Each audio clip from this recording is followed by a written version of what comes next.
Manchester United didn't only beat Manchester City, but they absolutely destroyed them. 2-0 is honestly a blessing in disguise for Manchester City because it was a 5-6-0 win. This was Manchester City's biggest ever XG defeat. We've beat Man City many times, once with Ruben Amorim, many times with Ole Gunnar Solskjaer, even with Eric Ten Hag, but we've never destroyed Man City like that. That is the biggest XG defeat they've ever had.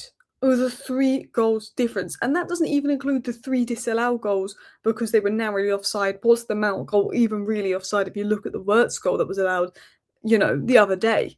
But United truly destroyed City. But how did they do this? We're going to break down 5 things we learned from the game and exactly how Michael Carrick destroyed City. Now, he set up with a 4-2-3-1. We attacked in a 4-2-3-1. But out of possession, we were more of a 4-4-2. And one thing that Ahmed and Dorgu did very well is they kind of tucked in quite narrow.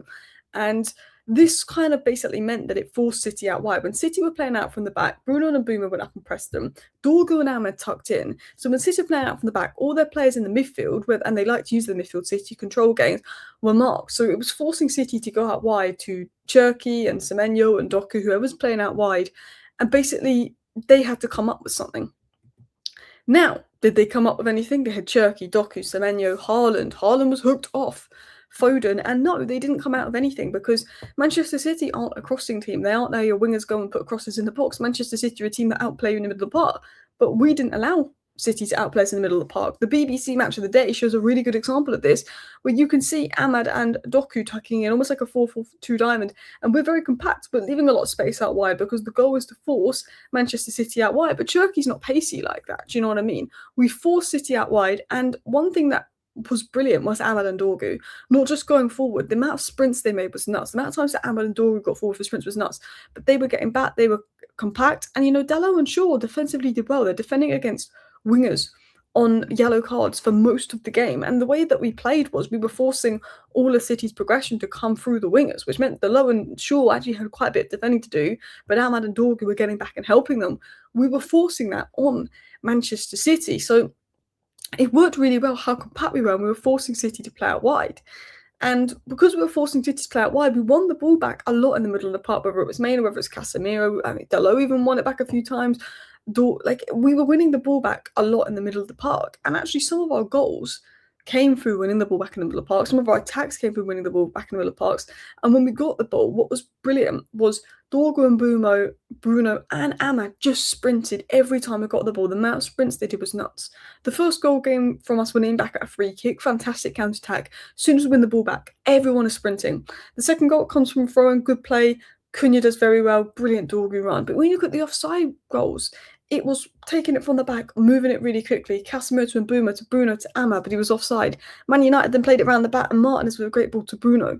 It wasn't just counter-attacking football. People keep saying we won because we counter-attacked them. Yes, they dominate possession, but if you look at the goals and the offside goals and the chances we created, it came from so many different things. But yes, a lot of our chances came from either pressing the City backline because it was young and inexperienced. And I think that's why we were really attacking from the get-go.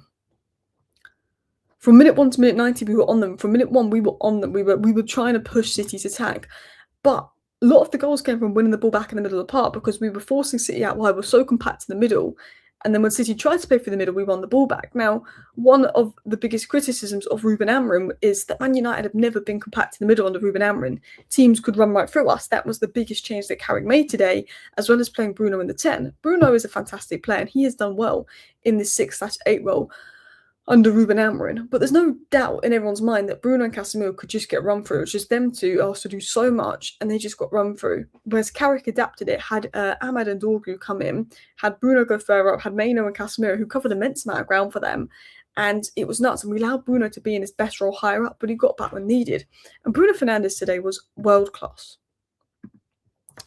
Bruno Fernandes this season is the first player to create 60 chances in Europe's top 5 leagues. And he's doing it in the Premier League, the hardest league in the world, in Amorim ball, where he's mostly been playing deeper.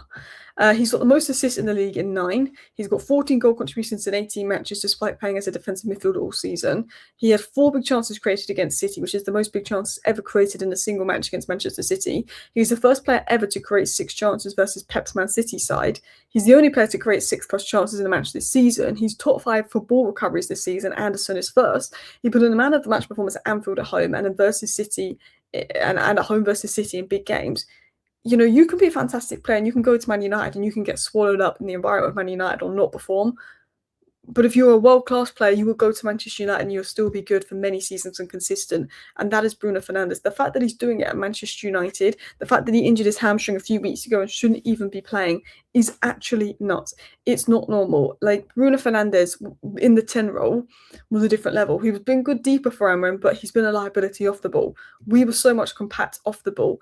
But having Bruno higher up the pitch, 4 big chances in a single game this season, the amount of chances we had was nuts. 9 assists, only Elise has more this season. Bruno Fernandes is top for assists, goals and assists, expected goals and assists, expected goals, shot assists this season. It is nuts. And these two guys playing deeper is so much better because Ruben Amorim has been asking Bruno to drop deep and collect the ball off the centre-back. That's not Bruno's game. Bruno's game is in the final third, and we saw that today. Whereas if you have Mainoo drop deep and collect the ball off the centre-back, all of a sudden our passing game in deeper areas was so much better. Mainoo and Casemiro are also more defensively secure than Bruno, and they have the wingers tucking in, and we became more compact off the ball. Manchester United's midfield was probably the biggest difference today. It was probably the biggest difference today, and it brings me back to this image. It was compact. Ruben Amorim used to get run through in midfield. It was the biggest difference today, and it used to really annoy me that Ruben Amorim would refuse to adapt. Ruben Amorim wouldn't play Bruno higher up. He wouldn't change the midfield that wasn't working. He would refuse to adapt his midfield. He would play the same way, but he very rarely adapted, and I think that's what cost Ruben Amorim his job, because I look at the Bournemouth game, we were fantastic, but Ruben Amorim's mindset was, okay, I'll just sub a centre-back on and we'll be more defensive, and it's like, even if you have, like, Man United kept a clean sheet today with back 4. Ruben Amorim didn't keep many clean sheets with back 5. So even if you sub a centre-back on and defensive players on, if you don't control the game in the middle of the park, you're still going to concede with 11 defenders on the pitch. And I think that was one area that Ruben Amorim didn't seem to understand in the Premier League. You need to control your midfield. You need your midfield to be compact. Because even if you have a back 5 and 2 DMs, you're still going to concede. We didn't keep many clean sheets under Amorim. And I think that's one area that Carrick got spot on. But we have to talk about the defence because, I mean, individually, they did so well. I mean, Lisandro Martinez today showed he can very much deal with Erling Haaland. You know you defend well as a team when Haaland gets subbed off with an XG of 0.13. He got so much stick off Barton Scholes before the game. And what really annoyed me about it is he's actually had good games against Haaland in the past. Just because he's small, they're like, oh, Haaland's going to bully him. Haaland did nothing. Haaland got stopped off. Foden, Haaland, Semenyo, Doku did nothing. Manchester City's attack did nothing. Manchester City did nothing. You know, that's the mad thing about it. And look, Haaland, 0 goals, 0 shots on target, 0 key passes. Honestly, barely completed any passes. He absolutely did nothing. And I feel like we did that. We managed to get Haaland out of the game because we were so compact centrally, whereas normally teams would run through Ruben Amorim's Man United midfield. Because we're so compact centrally, they couldn't get the ball to Haaland. Every time the ball was going near to Haaland, it wasn't in the box, or they were putting a cross in and hoping Haaland gets on the end of it. City aren't a crossing team.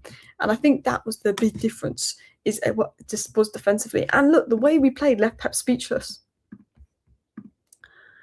Pep could have gone, oh, Delot should have been sent off, la la la. Pep didn't bother. He just went, look, I was outplayed. The better team, they were the better team, they won, congrats.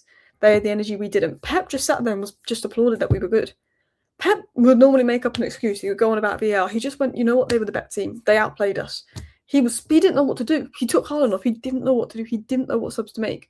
We left Pep speechless, and I've got to give credit to Ahmad today. He didn't get a goal or assist, but he was phenomenal. He completed the most sprints by any player on the pitch.